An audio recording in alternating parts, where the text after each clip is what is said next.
여러분, 세상이 여러분을 보면 좀 이상하게 볼 수 있어요. 한 번도 만난 적이 없는 예수를 주여라고 하질 않나?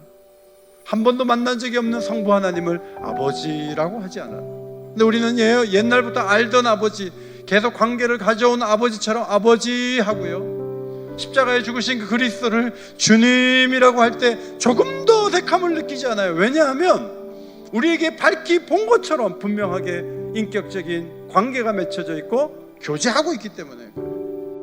그런데 멸망의 사람들은 십자가가 어리석게 보이죠. 죽었다가 어떻게 살아? 그 예수가 하나님의 아들인 거 어떻게 믿어?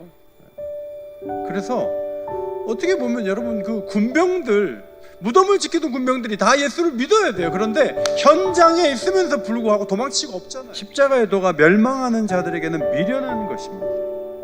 그런데 구원을 얻는 우리에게는 하나님의 능력이라. 그래서 주님 죽으신 십자가를 바라보고 사흘 후에 살아나신 무덤 문 앞에 가서 부활하신 주님이 오늘 내 눈앞에 밝히 보이는 것처럼 그분을 바라보고 그분을 찬양하고 그분을 기뻐하고, 여러분, 그렇게 계속 하다가 여기에 십자가에 대한 찬양이 이렇게 많아진 거예요.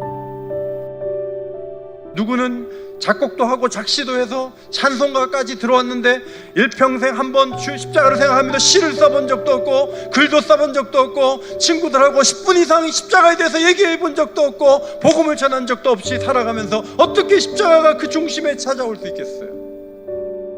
모든 일의 중심은 십자가다.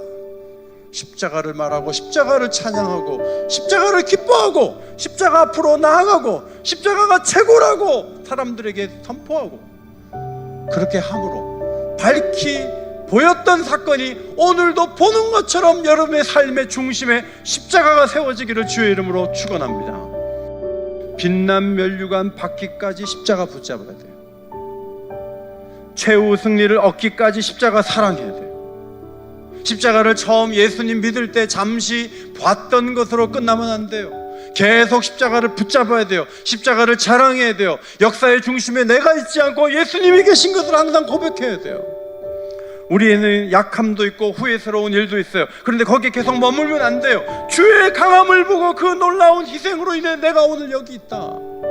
항상 주어가 주님이 돼야 돼요. 주님을 보고 주님이 십자가에 죽으신 그 사건을 바라보면서, 그래서 오늘 내가 있고, 그래서 의롭다함을 받은 그 사실 위에 내가 받은 구원이 분명하게 됐다. 이것을 항상 붙잡아야 돼요. 언제까지? 빛난 면류관 받을 때까지. 끝까지 십자가를 사랑하시기를 바랍니다. 기도할 때도 십자가의 은혜가 막 터져나와야 돼요. 기도할 때 십자가의 은혜로 오늘 우리가 여기 있습니다. 우리가 어떻게 주님을 찾을 수 있습니까? 우리는 하나님과 원수가 되었던 자들이었습니다. 그런데 십자가의 은혜로 성령을 부어주셔서 우리가 오늘 여기에 있게 되었습니다. 이것이 우리의 가장 큰 감사예요. 코로나가 물러나는 것보다 더 큰 감사예요.